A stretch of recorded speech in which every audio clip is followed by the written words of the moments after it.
this part right here, this is where a lot of kids struggle, okay? Because they don't have the strength, they don't have the flexibility. Ben, because ball flight was through the center of the cage, Ben's right shoulder is following the baseball. I can see his back all the way around. This is what we call a nice follow through. One thing that I really haven't mentioned in any of our mechanics or any of our swings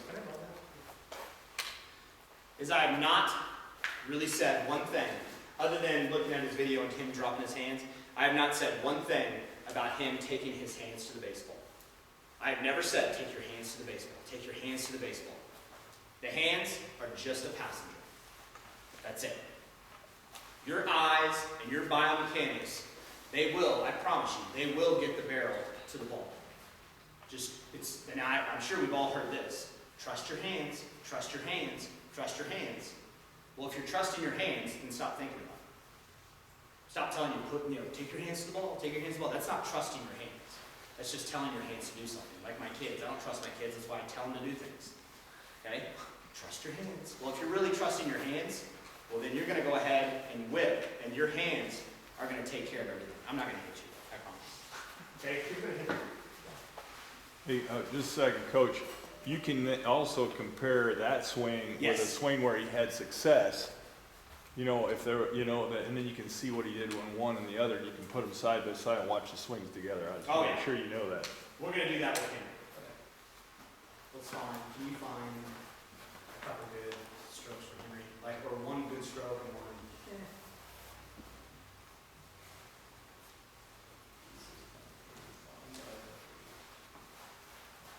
That's the one guy. Yeah. Yeah, that's all good. Let's keep that.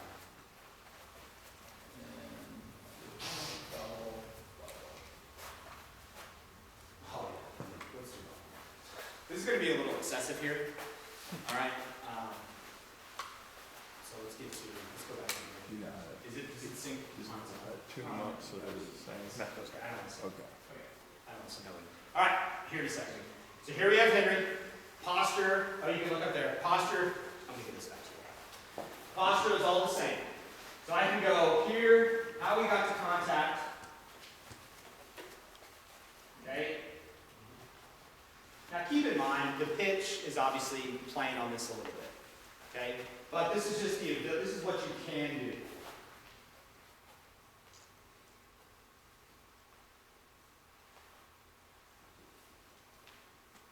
How do I just move this? Got it.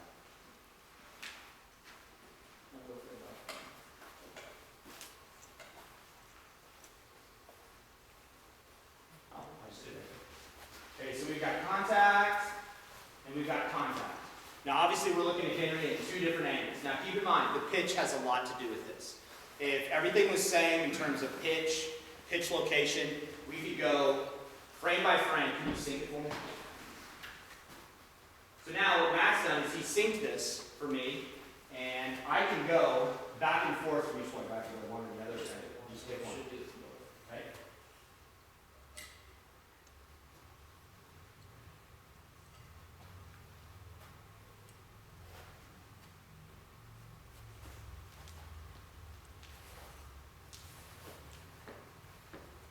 And you can put a price on this type of visual. Like, you really can. Like, one thing that I do with my guys now, and I didn't do it when Matthew was playing with me, is I have an Instagram account. Ugh, I know, social media. I have an Instagram account, and I don't post on there, but if I find anything on there, I've got a group with all my guys. I link it. I say, check this out. Check Barry Bonds out here. Read the comments. Look at what he's doing right here. He's externally rotating. And then they see those visuals, and they just love it. They just soak it up. And they're just learning constantly. So, I don't have to sit there and only be with them in practice. I can be with them at home. I can be with them when they're on a date. I can be with them when they're with their family, which hopefully they're with their family and not with me. But I can be with them at any moment, and I can talk to them about the game, and I can say, watch this pitcher do this. Watch this hammer. Watch this swing. Watch this. Look at what's happening here. And they're processing that. And then when we get film on my phone, and when I send it to them, then they can start looking and they can start comparing. Now that sounds like an awful lot of work. But when you come in here, me and Henry can have a session, and we can just sit there and look at this, and we can diagnose. We can diagnose some issues, and then we can say, do you understand? Yes. All right, let's get in the tee, let's get in some short toss, and let's work it. Let's work it. Let's work it. So that we can try to make what we call a mind-body connection. Because your mind knows what it wants to do, but your body doesn't know yet. So the only way that you can make that mind-body connection is to go slow, go a little bit faster, go a little bit faster, go a little bit faster, and you just build on it to try to make that mind-body connection. Okay? With every one of these swings, we obviously have statistics. Matt, can you talk to us a little bit about some of the statistics here? So let's go with the blackout swing on the right. Okay. So this one on the right, it's going to be cued with a yellow, like text color right here. No, we lost it. Yeah, and so that basically just going to color coordinate with the line drive, distance, stuff like that up here. And so basically the way you can break it down, this one, from this angle, we don't really get a lot of metrics as to like very specific things, but as of right now, what we can track velocity, launch angle, and the type of ball that Henry hit. And so from the chart up there, you guys look up there, he had an 86.8, almost 87, mile an hour exit velocity at 18 degrees, which produced a line drive at 255 feet. And that's basically how you read that entire chart over there in the top right. And then it'll give a simulated result. So this one says the center fielder tracked it down. Yeah. But that's basically all that data over there in the top right. That's how you break that down. Exit velocity of an average Division I baseball player is anywhere between 90 to 95 miles per hour. Exit velocity of an average major leaguer is anywhere between 95 to 105. Okay? And so what those numbers mean, if you're going to hit it out in a major league park, they say, technically speaking, you at least need to be 95 plus to hit it out of the ballpark.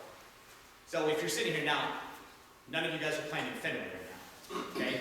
They don't really have a Kenny Williams, average, but we know what the distance is at Kenny Williams.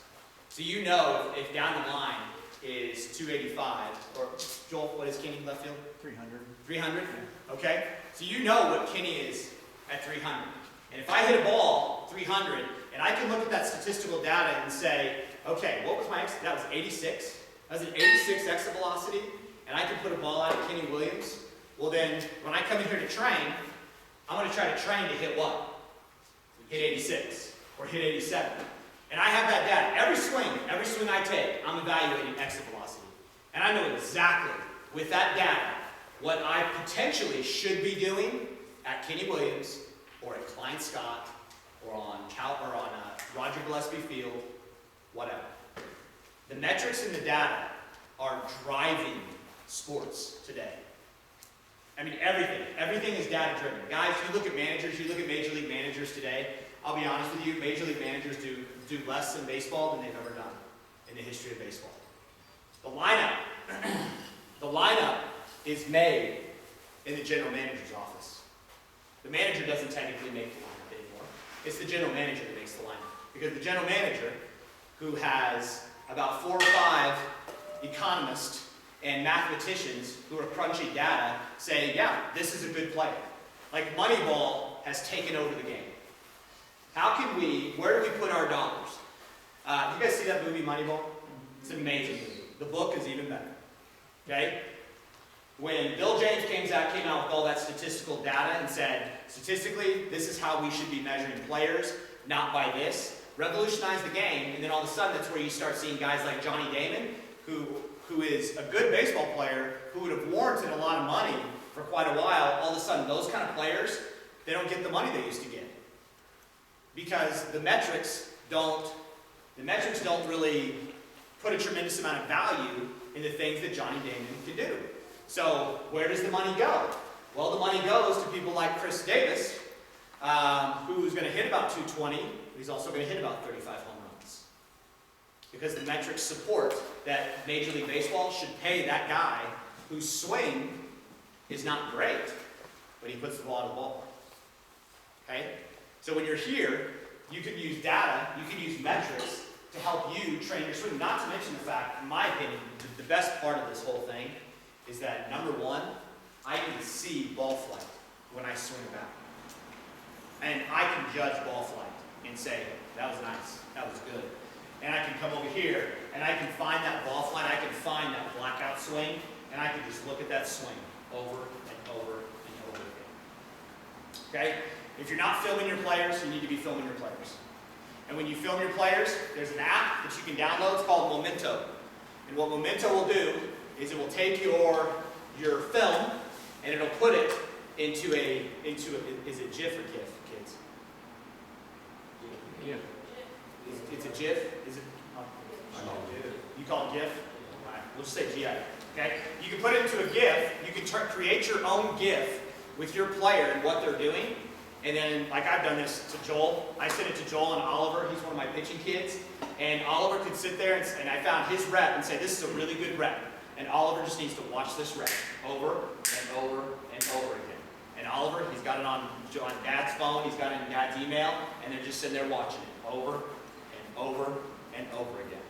If you can do that, you can take the time to do that, then a kid all of a sudden is going to start owning his swing. He's going to start figuring out his swing or his pitching mechanics or so forth and so on.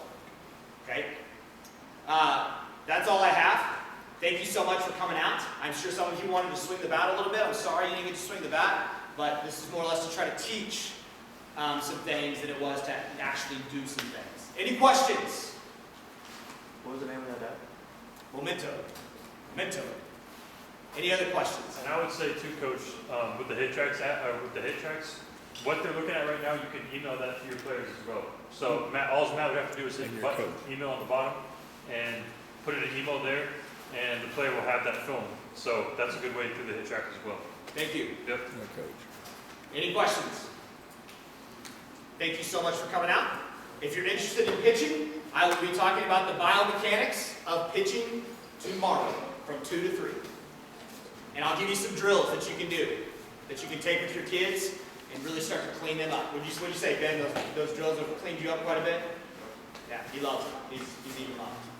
Thank you so much, guys. I'll be around if you have any questions. Feel free to come up. Thank you, kids, for coming out. Thanks, everybody.